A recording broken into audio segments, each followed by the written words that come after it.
नमो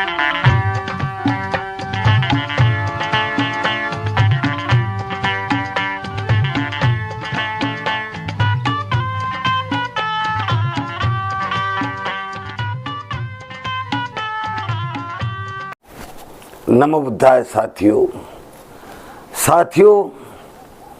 आओ धर्म पर चर्चा करें।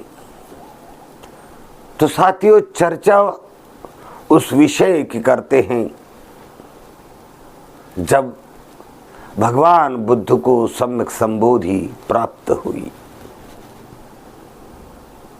वैशाखी पूनम की रात भगवान 40 दिन पहले ही अधिष्ठान लगाकर बैठे थे और संकल्प किया था कि चाहे मेरा खून सूख जाए, चाहे मेरा मांस गल जाए, चाहे मेरी हड्डियां गल जाए, जब तक मुझे सम्यक ज्ञान प्राप्त नहीं होता, परिपूर्ण ज्ञान प्राप्त नहीं होता, तब तक जिस आसन पे मैं बैठा हूं उस आसन को मैं नहीं छोड़ूंगा। भगवान को चित्त एकाग्र करते हुए विपश्यना साधना के माध्यम से भगवान ने चरमबद्ध सम्यक ज्ञान को अनुभव किया। सबसे पहले 4 आर्य सत्य, फिर प्रत्युत समुपाद ज्ञान को समझा, दुख के कारणों का पता चला, निवारण का पता चला, मार्ग प्रशस्त हुआ, जिसे भगवान ने आर्य अष्टांगिक मार्ग, मध्यम मार्ग बताया। तो भगवान को जिस रात को सम्यक संबोधि प्राप्त हुई तो उनके मन पर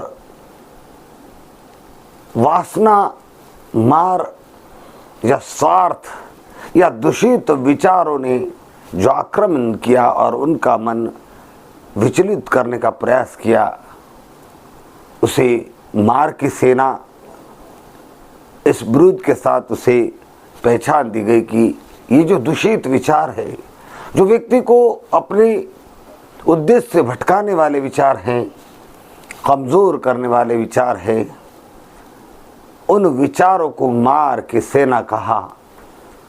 और उस मार का वर्णन जय मंगल अष्ट गाथा में दिया गया है। एक काव्य के रूप में उस घटना को प्रस्तुत करने का प्रयास किया गया है। तो लोग अमूमन महाराष्ट्र में जब विवाह होता है तो विवाह में जब लड़का लड़की के गले में फूलमाला अर्पण करता है, लड़की लड़के के गले में फूलमाला अर्पण करती है, तो इसी सूत्र को दोहराया जाता है, उच्चारा जाता है, जय मंगल अष्टगाथा को। तो कई लोग ऐसा समझते कि जैसे ब्राह्मणवाद में मंत्रोच्चार होता है उसी प्रकार की शायद ये विधि हो। साथियों, भगवान अपने धम्म को येसु धम्मो सनातनो कहते हैं। कहते ये कुदरत का कानून है। साक्षात तो भगवता धम्मो संधिठिको अकारिको यही पस्सिको पनायको पच्चतंग वेदितब्बो विनुहीति। कि ये धर्म ऐसा है कि जो इस मार्ग पर चले और सही तरीके से चले तो हर व्यक्ति को इसका अनुभव हुए बिना नहीं रहता, इसके मीठे फल चखे बिना कोई नहीं रहता, उसे अनुभव हुए बिना नहीं रहता। इसलिए साक्षातो भगवतो धम्मो, भगवान ने इस प्रकार से धर्म की व्याख्या की है, समझाया है। कुदरत में घटने वाली छोटी मोटी घटनाओं का उदाहरण दे देकर धर्म को अनपढ़ से अनपढ़ मोटे दिमाग वाले व्यक्ति को भी समझ में आ जाए, इस प्रकार से धर्म को समझाने का प्रयास किया गया है। इसलिए साक्षातो भगवतो धम्मो संधिठिको, ये सांधिठिक दुखों को दूर करने वाला धर्म है। इसे आगे क्या होगा इसकी जरूरत चिंता नहीं, पीछे क्या हो चुका है इसकी चिंता नहीं, अभी वर्तमान में क्या हो रहा है इससे इसका लेन देन है। सांधिठिको अकालिको, आप बहुत बिजी रहते हो, समय नहीं है आपके पास धर्म को अनुभव करने के लिए, धर्म की प्रैक्टिस करने के लिए। तो अकाली को जब फुर्सत मिले तब आप ध्यान करें, चित्त को नवाएं, चित्त को वश में करने का प्रयास करें, चित्त को निर्मल करें और अपनी भावनाओं को पहचाने, कसे, उसे वश में करने की कोशिश करें।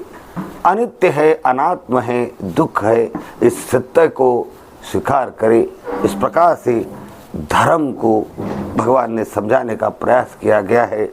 तो उस रात जो घटनाएं घटी, किस प्रकार से दूषित विचारों ने तथागत के मन पर आक्रमित किया और उनका मन विचलित करने का प्रयास किया, उस घटना को जय मंगल अष्टगाथा के पहले सूत्र में बताया है। बाहु सहसमभिनिमित सायुदंतम गिरिमेखलंगुदित घोर ससेन मारम दानादिधम विधिना जित्वा मुनिन्दो तं तेजसा भवतु ते जयमंगलानि।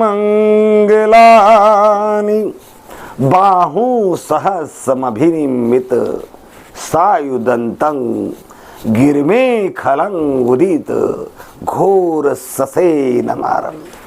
दर्शाया गया है कि जो मार है वो मार पूरी तरह से युद्ध की तैयारी करके आया।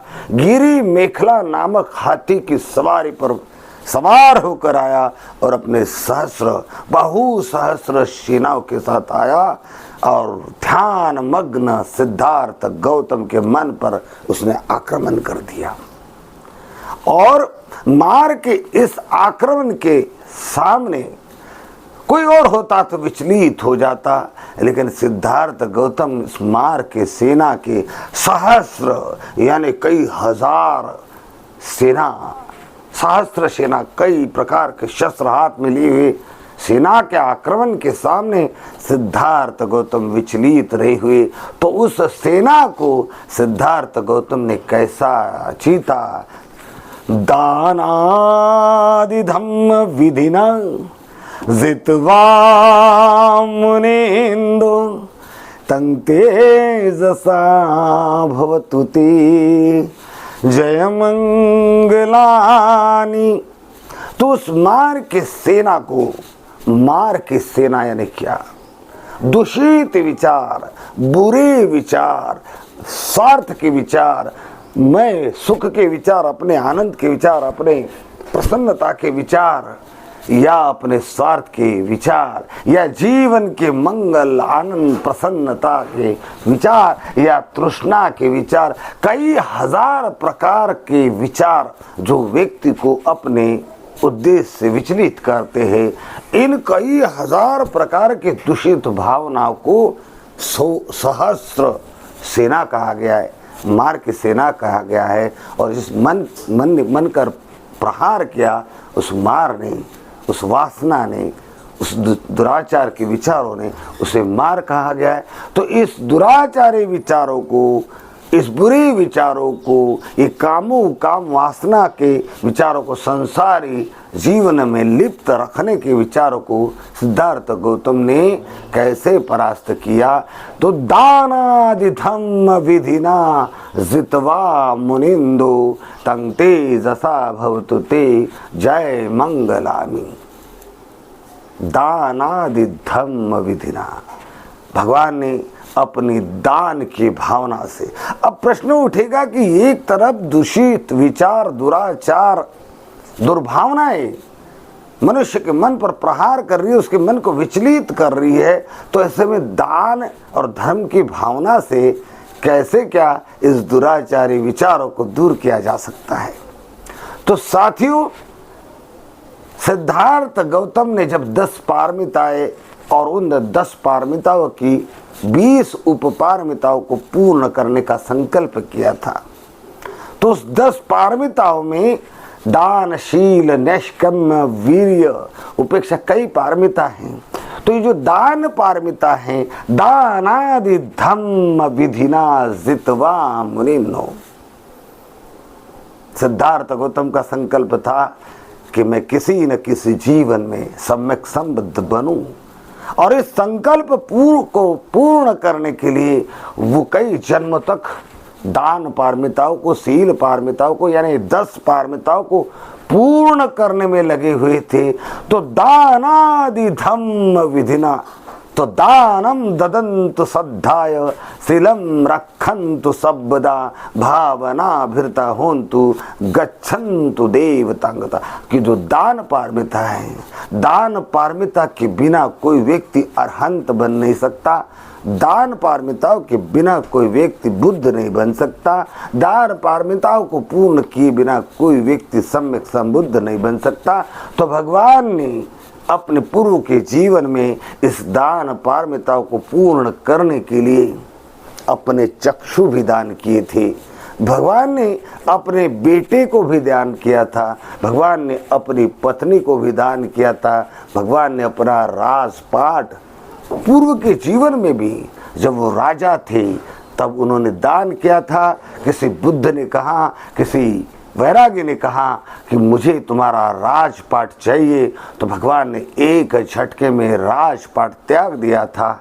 इस प्रकार से उस वैरागी के दान मांगने पर उन्होंने अपनी सत्ता, अपना राजमहल, अपना राजपाट त्याग दिया था, उसे सौंप दिया था। और जो कपड़े पहने हुए थे, उन पहने हुए कपड़ों के साथ अपनी पत्नी और अपने बालक को लेकर जंगलों में रहने चले गए थे। जब वो जंगलों में रहने चले जाते तो फूल फल खाके गुजारा करने लगते हैं।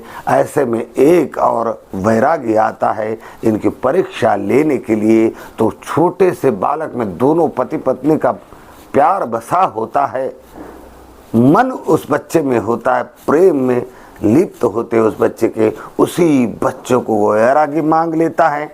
और सिद्धार्थ गौतम अपनी पत्नी तो फल फ्रूट लेने जंगलों में गई हुई है, उसके आने का इंतजार तक नहीं करता और उस बच्चे को उस वैरागी को दे देता है दान में।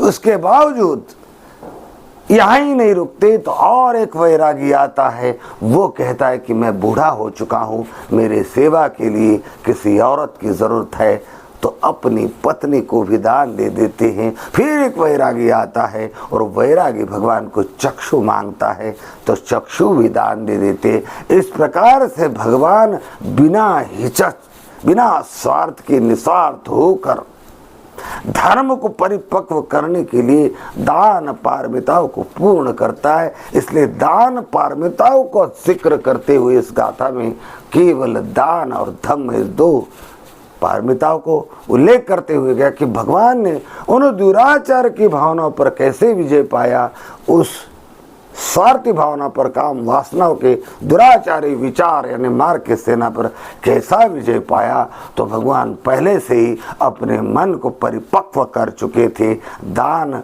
देने के आदी बन चुके थे और दान दे देकर अपने मन को इतना बलवत्ता बना चुके थे कि उन्हें अपने परिवार को देने में भी हिचक नहीं आई थी। तो इस जीवन में जब सम्यक संबुद्धि प्राप्त करने बैठे हैं तो मार की सेना को उसी दान पारमिता के कारण उन्होंने जीत लिया। उसी धम्म पारमिताओं के कारण उन्होंने दुराचार के विचारों पर विजय पाई, कामुक विचारों पर विजय पाई। इसलिए गाथा में उस वर्णन को गाथा के रूप में वर्णित किया है कि दानादि धम्म विधिना जित्वा मुनीनो तं तेजसा भवतु ते जय मंगलामी। और इस प्रकार से यदि आप दान पारमिताएं, शील पारमिताएं, निष्कम्म पारमिताएं, उपेक्षा पारमिताएं, इन पारमिताओं को थोड़ा थोड़ा ही क्यों न सही पूर्ण करने में लगे रहोगे तो आप भी अपने दुराचार की भावना पर, अपने स्वार्थ की भावना पर, अपने विषैले स्वभाव पर अच्छी तरह से विजय पा सकोगे और धर्मवान बनकर धम्ममय जीवन बिता सकोगे और इस धम्म के मीठे फल आप भी चख सकोगे। नमो बुद्धाय। अगली गाथा में अगले विषय की ओर जाएंगे। इस तरह से जय मंगल अष्टगाथा के 8 गाथाओं के विवरण के साथ समझने का प्रयास करेंगे। तब तक आज के लिए इतना ही सही। नमो बुद्धाय। चैनल को सब्सक्राइब ज़रूर करें, फॉरवर्ड ज़रूर करें, बार बार देखिए, पूरा देखिए, समझने का प्रयास करें। जय भीम। नमो बुद्धाय।